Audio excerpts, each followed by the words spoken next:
আসসালামু আলাইকুম, কেমন আছেন সবাই? আশা করছি আপনারা সকলে ভালো আছেন। দেশ এবং প্রবাস থেকে যারা ভিডিওটি দেখছেন আপনাদের সকলকে স্বাগতম। সামনে এটি হচ্ছে নতুন আমিনবাজার সেতু। নতুন সেতুতে দেখা যাচ্ছে 4 লেন করে যানবাহন চলাচল করছে। ঈদের আগে যানবাহনের চাপও বেড়ে গেছে, আর এখানে গরুর ট্রাকের জন্য আলাদাভাবে লেন করা হয়েছে। একটু পরে এই বিষয়ে জানাবো। আমিনবাজার সেতুর পরে যে আন্ডারপাস, সেটিও যানবাহন চলাচলের জন্য খুলে দেওয়া হয়েছে। গাবতলী থেকে সালেহপুর পর্যন্ত সেই অংশটি এক্সপ্রেসওয়ের মতো করা হয়েছে। আমিনবাজার আন্ডারপাসটি খুলে দেওয়ার পর এখানে 4 লেন করে যানবাহন চলাচল করছে।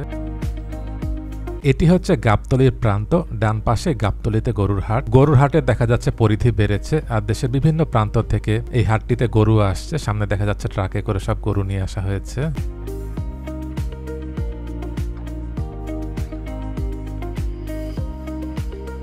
নতুন সেতুটিতে দেখা গিয়েছে একটি পাশে পথচারীদের জন্য এপার থেকে ওপারে যাওয়ার ব্যবস্থা করা হয়েছে।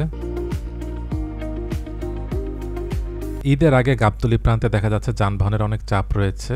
গাবতলী থেকে ডান পাশের এই সড়কটি চলে গেছে বসিলা সদরঘাটের দিকে। সেদিকে সড়কটি 2 লেনের, সেই সড়কটিকেও প্রশস্ত করা হবে। মিরপুর বেড়িবাঁধ এবং এই সড়কটি প্রশস্ত হলে টঙ্গী, আশুলিয়া, উত্তরার দিক থেকে যেসব যানবাহন মোহাম্মদপুর, ধানমন্ডির দিকে যাবে, এই দিক দিয়েও শর্টকাট যেতে পারবে। এতে করে বিমানবন্দর সড়কের উপর চাপ কিছুটা কমে আসবে। সামনে এটি বিআরটিসির বাস ডিপো, এটির সামনে এটি হচ্ছে গাবতলী বাস টার্মিনাল।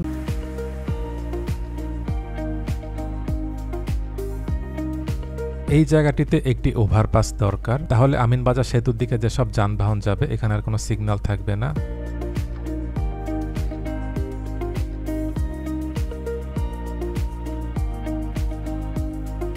গরুর ট্রাক নিয়ে যেসব যানবাহন গাবতলী গরুহাটের দিকে যাচ্ছে তাদের জন্য পুরনো সেতুর ডান পাশের এই লেনটি ব্যবহার করতে বলা হয়েছে। যারা আমিনবাজার থেকে মিরপুর বেড়িবাঁধের দিকে যাবে তাদেরকে আগে থেকে পুরনো সেতু দিয়ে আসতে হবে। নতুন সেতু দিয়ে আসলে সরাসরি বেড়িবাঁধ সড়কের দিকে যাওয়া যাবে না, অনেক ঘুরে তারপর যেতে হবে। পুরনো সেতুর ডান পাশের এই লেনটি বন্ধ রয়েছে। নতুন সেতু দিয়ে 4 লেন করে যানবাহন চলাচল করছে, আর একদম বাম পাশের যে লেন সেটিও বন্ধ রয়েছে।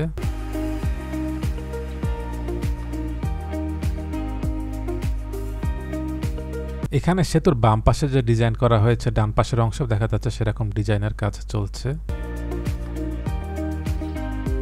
এই ঈদে কম খরচে বেশি আনন্দ উপায়। এখন যে কোনো উপায় এজেন্ট থেকে 25,000 টাকা ক্যাশ আউটে ইনস্ট্যান্ট 25 টাকা ক্যাশব্যাক। যত খুশি ততবার। এই দিকটি হচ্ছে আমিনবাজার প্রান্ত।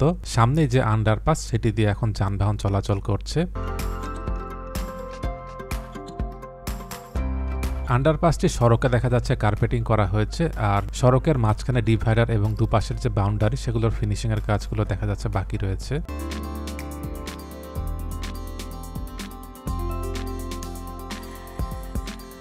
এখানে যে আন্ডারপাস করা হয়েছে এটির নিচ দিয়ে বড় কোনো যানবাহন চলাচল করতে পারবে না, যেমন বাস, ট্রাক। নিচে দিয়ে স্বল্পগতির যানবাহনগুলো চলাচল করবে। আর রাস্তার এপার থেকে ওপারে যাওয়ার জন্য সেতুর নিচে একটি ইউটার্ন এবং সামনে সালেহপুর যে সেতু রয়েছে সেই জায়গাটিতে একটি ইউটার্ন করা হয়েছে।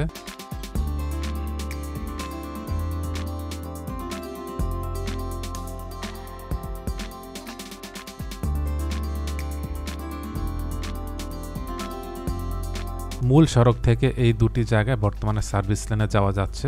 জানা গেছে ভবিষ্যতে এই অংশগুলোতে ডিভাইডার দিয়ে দেওয়া হবে।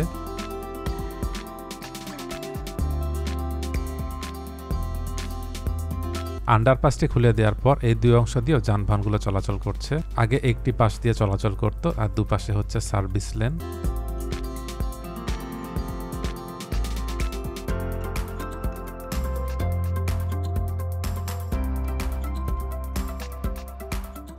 সামনে এটি সালেহপুর সেতু। এই অংশে দেখা যাচ্ছে সেতুর দুপাশে ইউটার্ন করা হয়েছে।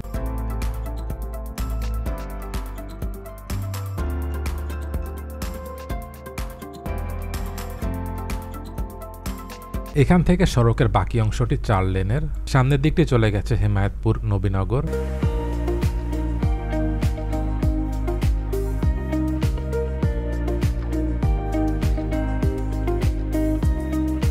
সামনে বাম পাশে ভাকুরতায় যেতে এখানে যে সেতুর কাজ চলছিল সেখানে দেখা যাচ্ছে একটি পাশে গার্ডার বসানো হয়েছে।